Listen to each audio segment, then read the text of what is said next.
ನಿಮ್ಮ ಹಳೆಯ ಒಡವೆನ ಅಧಿಕ ಬೆಲೆಗೆ ಮಾರಬೇಕೆ? ಅಟಿಕಾಗೆ ಕಾಲ್ ಮಾಡಿ 8880 ಅಟ್ಟಿಕಾ ಗೋಲ್ಡ್ ಕಂಪನಿ. ರಾಜ್ಯ ಕಾಂಗ್ರೆಸ್ನಲ್ಲಿ ಜೋರಾಯಿತು ಇಲಾಖೆ ಪಾಲಿಟಿಕ್ಸ್. ಇಲಾಖೆ ಹಂಚಿಕೆಯಲ್ಲಿ ಸಿಎಂ ಸುಸ್ತು. ಸಚಿವರಾದ ಬಳಿಕ ಇಲಾಖೆ ಪಡೆಯೋದಕ್ಕೆ ಡಿಮ್ಯಾಂಡ್ ಪಾಲಿಟಿಕ್ಸ್ ನಡೀತಾ ಇದೆ. ನೋಡಿ ಹೆಂಗಿರುತ್ತೆ, ಒಂದ್ ಬಾರಿ ಸಂಪುಟ ಸೇರ್ಕೊಳ್ಳೋದಕ್ಕೆ ಕಸರತ್ತು ನಡೆಸಿದ್ರೆ ಮತ್ತೊಂದು ಕಡೆ ಖಾತೆ ಬೇಕು, ಇದೇ ಖಾತೆ ಬೇಕು ಅಂತ ಕೇಳೋದಕ್ಕೆ ಮತ್ತೊಂದು ಬಾರಿ ಡಿಮ್ಯಾಂಡ್ ಶುರುವಾಗುತ್ತಲ್ಲಿ. ಈಗ ನಿನ್ನೆ 13 ಜನ ಸಚಿವರಾಗಿ ಪ್ರಮಾಣ ವಚನ ಸ್ವೀಕರಿಸಿದ್ರಲ್ವಾ, ಅದಕ್ಕೆ ಆ ಪ್ರಮಾಣ ವಚನ ಸ್ವೀಕರಿಸುವುದಕ್ಕೆ 1 ತಿಂಗಳಿಂದ ಫೈಟಿಂಗ್ ಮಾಡ್ತಾ ಇದ್ರು. ಈಗ ಪ್ರಮಾಣ ವಚನ ಸ್ವೀಕರಿಸಾಯ್ತು. ಇಲ್ಲ, ನನಗಿದೇ ಖಾತೆ ಬೇಕು, ಪ್ರಬಲವಾದಂಥ ಖಾತೆನೇ ಬೇಕು ಅಂತ ಮತ್ತೊಂದು ಡಿಮ್ಯಾಂಡ್. ಈಗ ಮತ್ತೊಂದು ಬಾರಿ ಲಾಬಿ ನಡೆಸೋದಕ್ಕೆ ಶುರು ಮಾಡ್ತಾರೆ. ನನಗದು ಬೇಡ, ಅವ್ರಿಗಿದು ಕೊಡಿ, ನಾನು ಕೇಳಿದ್ದು ಕೊಡದಿದ್ರೆ ಸಚಿವ ಸ್ಥಾನವೇ ಬೇಡ. ಈ ರೀತಿಯಾಗೆಲ್ಲ ಸಿಎಂ ಮೇಲೆ ಪ್ರೆಷರ್ ಹಾಕೋದಕ್ಕೆ ಮುಂದಾಗ್ತಾ ಇದ್ದಾರೆ. ರಾಮಲಿಂಗಾರೆಡ್ಡಿಗೆ GBA ಕೊಡ್ತೀನಿ ಅಂತ DK ಶಿವಕುಮಾರ್ ಅವರು ಭರವಸೆ ನೀಡಿದ್ರು. 2023ರಲ್ಲೂ ಒಂದೇ ವರ್ಷ ನಾನು, ಬಳಿಕ ನಿಮಗೆ ಕೊಡ್ತೀನಿ ಅಂದಿದ್ರು DK ಶ್ರೀ. ಹೀಗಾಗಿ ಈಗ GBA ಕೊಡುವಂತೆ ರಾಮಲಿಂಗಾರೆಡ್ಡಿ ಅವರು ಪಟ್ಟು ಹಿಡಿದಿದ್ದಾರೆ. ಅಂದ್ರೆ DK ಶಿವಕುಮಾರ್ ಹೇಳಿದ್ದಾರೆ ಅಂತ ಅಂದ್ರೆ ಕೊಡ್ಲೇಬೇಕು. ಸೊ ರಾಮಲಿಂಗಾರೆಡ್ಡಿ ಅವರು ಕೇಳೋದ್ರಲ್ಲಿ ಏನು ತಪ್ಪಿಲ್ಲ ಬಿಡಿ. ಇನ್ನು ಕೃಷ್ಣ ಬೈರೇಗೌಡರು ಕಂದಾಯ ಇಲಾಖೆನೇ ಬೇಕು ಅಂತ ಪಟ್ಟು ಹಿಡ್ಕೊಂಡು ಕೂತ್ಕೊಂಡ್ಬಿಟ್ಟಿದ್ದಾರೆ. ಕೃಷ್ಣ ಬೈರೇಗೌಡರು ಅನುಭವ ಇದೆ, ಅದನ್ನು ನಿರ್ವಹಿಸುವಂಥ ಕೆಪಾಸಿಟಿ ಕೂಡ ಇದೆ, ಅದರಲ್ಲಿ ಏನು ಡೌಟ್ ಇಲ್ಲ. ಅದಾದ ನಂತರ ಪರಮೇಶ್ವರ್ ಅವರು ಇದ್ದಾರಲ್ಲ, ಈಗ DCM ಆಗಿದ್ದಾರೆ. ಸೊ DCM ಅಂತ ಅಂದರೆ ಒಂದು ಖಾತೆನೂ ಪ್ರಬಲವಾದಂಥ ಖಾತೆ ಅವ್ರ ಕೈಗೆ ಇರಲೇಬೇಕು.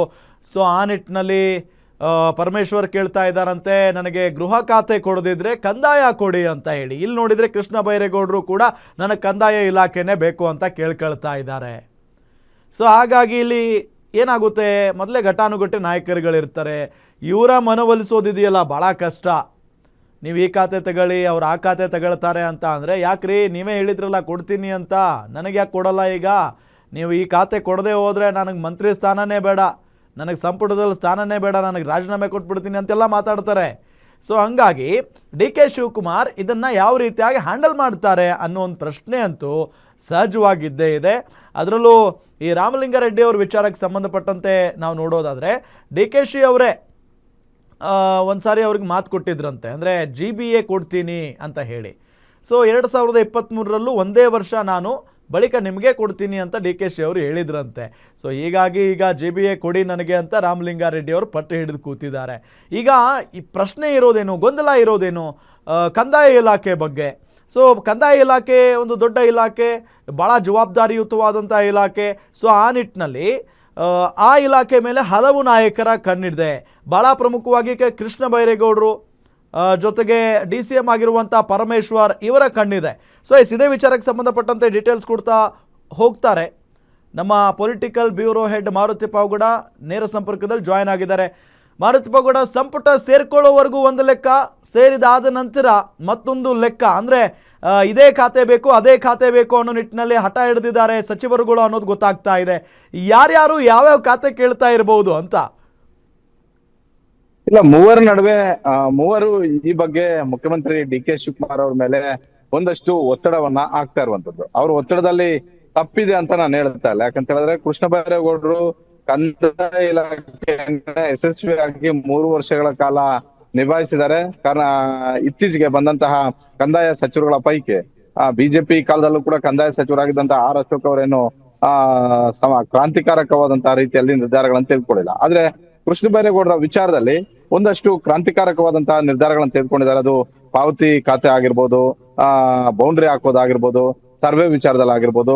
ಹೀಗಾಗಿ ಆ ಇಲಾಖೆನ ಕಂದಾಯ ಇಲಾಖೆ ಪ್ರತಿ ಅಲ್ಲಿಗೂ ಮುಟ್ಟೋದ್ರಿಂದ ಆ ಇಲಾಖೆಯನ್ನ ಮುಂದುವರಿಸಿ ಅನ್ನುವಂತ ಒಂದು ಕೂಗು ಕೂಡ ಒಂದು ಕಡೆ ಕೇಳಿ ಬರ್ತಾ ಇದೆ. ಸ್ವತಃ ಕೃಷ್ಣ ಬೈರೇಗೌಡರು ಕೂಡ 3 ವರ್ಷ ನಾನು ಕಂಪ್ಲೀಟ್ ಮಾಡಿದ್ದೀನಿ, ಇನ್ 2 ವರ್ಷ ನನಗೆ ಅವಕಾಶ ಕೊಟ್ರೆ ನಾನು ಏನ್ ಅನ್ಕೊಂಡಿದ್ದೀನೋ ಅದನ್ನ ಆ ಜನರಿಗೆ ತಲುಪಿಸೋದಕ್ಕೆ ಸಾಧ್ಯ ಆಗುತ್ತೆ. ಹೀಗಾಗಿ ನನ್ನನ್ನ ಡಿಸ್ಟರ್ಬ್ ಮಾಡಬೇಡಿ ಅನ್ನುವಂತ ಒಂದು ಮನವಿಯನ್ನ ಮುಖ್ಯಮಂತ್ರಿ DK ಶಿವಕುಮಾರ್ ಅವರ ಬಳಿ ಇಟ್ಟಿರುವಂತದ್ದು. ಜೊತೆಗೆ ರಾಜ್ಯಾದ್ಯಂತ ಕೃಷ್ಣ ಬೈರೇಗೌಡ್ರೆ ಮುಂದುವರಿಲಿ ಅನ್ನುವಂತಹ ರೀತಿಯಲ್ಲಿ ಹೇಳಿಕೆಗಳು ಕೂಡ ಬರ್ತಾ ಇದ್ದಾವೆ. ಇದಕ್ಕೆ ಸಿದ್ದರಾಮಯ್ಯ ಸೇರಿದಂತೆ ಹಲವು ನಾಯಕರುಗಳು ಕೂಡ ಕೃಷ್ಣ ಬೈರೇಗೌಡ್ರೆ ಕಂದಾಯ ಸಚಿವರಾಗಿ ಮುಂದುವರೆದ್ರೆ ಒಳಿತು ಅನ್ನುವಂಥದ್ದು. ಆದ್ರೆ ಸಮಸ್ಯೆ ಆಗಿರೋದೇನು ಅಂತ ಹೇಳಿದ್ರೆ ಮಲ್ಲಿಕಾರ್ಜುನ್ ಖರ್ಗೆ ಅವರು ತಮ್ಮ ಪುತ್ರನಿಗೆ ಗೃಹ ಖಾತೆ ಕೊಡಬೇಕು ಅನ್ನುವಂತ ಒಂದು ರೀತಿಯಲ್ಲಿ ನಿರ್ಧಾರ ಮಾಡಿದಂತೆ ಕಾಣಿಸ್ತಿದೆ. ಹೀಗಾಗಿ ಪರಮೇಶ್ವರ್ ಅವರ ಕೈಯಲ್ಲಿದ್ದಂತಹ ಗೃಹ ಖಾತೆಯನ್ನ ಪ್ರಿಯಾಂಕ ಖರ್ಗೆ ಅವರು ಕೊಟ್ಟಿದ್ದೆ. ಆದ್ರೆ ಸಹಜವಾಗಿ ಪರಮೇಶ್ವರ್ ಅವರು ಕೂಡ ಪ್ರಬಲ ಖಾತೆ ಬೇಕು ಅನ್ನುವಂತ ಒಂದು ಬೇಡಿಕೆ ಇಡೋದ್ರಲ್ಲಿ ಅನುಮಾನ ಇಲ್ಲ. ನಿನ್ನೆ ಮೊನ್ನೆ ದೆಹಲಿಯಲ್ಲಿ ಆಗಿರುವಂತಹ ಬೆಳವಣಿಗೆಗಳ ಹಿನ್ನೆಲೆಯಲ್ಲಿ ಪರಮೇಶ್ವರ್ ಅವ್ರಿಗೆ ಕಂದಾಯ ಕೊಡಬಹುದು ಅನ್ನುವಂತ ಒಂದು ಚರ್ಚೆ ಬಹಳಷ್ಟು ಜೋರಾಗಿ ಆಗ್ತಾ ಇದೆ. ಡಿ ಕೆ ಶಿವಕುಮಾರ್ ಅವರು ಕೂಡ ಪರಮೇಶ್ವರ್ ಅವ್ರಿಗೆ ಈ ಮಾತನ್ನ ಹೇಳಿದ್ದಾರೆ ಅಂತ. ಹೀಗಾಗಿ ಪರಮೇಶ್ವರ್ ಅವ್ರನ್ನ ಬಿಟ್ಕೊಡೋದಕ್ಕೂ ಆಗುದಿಲ್ಲ, ಪರಮೇಶ್ವರ್ ಅವರು ಕೇಳಿದ ಇಲಾಖೆಯನ್ನ ಕೊಡಬೇಕಾಗುತ್ತೆ. ಆ ರೀತಿಯಾಗಿ ಕಂದಾಯ ಇಲಾಖೆ ಕೊಟ್ಟಿದ್ದಾದ್ರೆ ಕೃಷ್ಣ ಬೈರೇಗೌಡರ ಅಸಮಾಧಾನ ಇದ್ದಿದ್ದು ನಿಜ ಆಗುತ್ತೆ. ಅದೇ ರೀತಿ ರಾಮಲಿಂಗಾರೆಡ್ಡಿ ಅವರು ಬೆಂಗಳೂರು ಅಭಿವೃದ್ಧಿ ಖಾತೆ ಬೇಕು ಅಂತ 2023 ಹೇಳಿದ್ರು. ಅವತ್ತು ಡಿ.ಸಿ.ಎಂ ಆಗಿದ್ದಂತಹ ಇವತ್ತಿನ ಸಿಎಂ ಡಿ ಕೆ ಶಿವಕುಮಾರ್ ಅವರು ಬೆಂಗಳೂರು ಅಭಿವೃದ್ಧಿ ಖಾತೆ ನನಗೊಂದು ರೀತಿ ಒಂದು ಕನಸಿದೆ. ಬೆಂಗಳೂರು ಎಸ್.ಎಂ. ಕೃಷ್ಣ ಕಾಲದಿಂದಲೂ ಕೂಡ ನಾನು ನೋಡ್ಕೊಂಡು ಬಂದಿದ್ದೀನಿ. ಎಸ್.ಎಂ. ಕೃಷ್ಣ ಕಾಲದಲ್ಲೇ ನಾನು ಬೆಂಗಳೂರು ಅಭಿವೃದ್ಧಿ ಸಚಿವರಾಗಬೇಕು ಅಂದ್ಕೊಂಡಿದ್ದೆ. ಹೀಗಾಗಿ ಈ ಅವಧಿಯಲ್ಲಿ ಕನಿಷ್ಠ 1.5 ವರ್ಷ ನನ್ಗೆ ಅವಕಾಶವನ್ನ ಮಾಡ್ಕೊಡಿ, ತದಬಳಿಕ ಆ ಇಲಾಖೆನ ನಿಮ್ಗೆ ವಹಿಸ್ಕೊಡ್ತೀನಿ ಅನ್ನೋ ಆ ಜವಾಬ್ದಾರಿಯನ್ನು ವಹಿಸ್ಕೊಡ್ತೀನಿ ಅನ್ನುವಂತ ಒಂದು ಭರವಸೆಯನ್ನ ಹಿಂದೆ ಡಿ ಕೆ ಶಿವಕುಮಾರ್ ಅವರು ಕೊಟ್ಟಿದ್ರಂತೆ. ಈ ವಿಚಾರದಲ್ಲಿ ರಾಮಲಿಂಗಾರೆಡ್ಡಿ ಅವರಿಗೆ ಆಕ್ಷೇಪ ಇರುವಂತದ್ದು.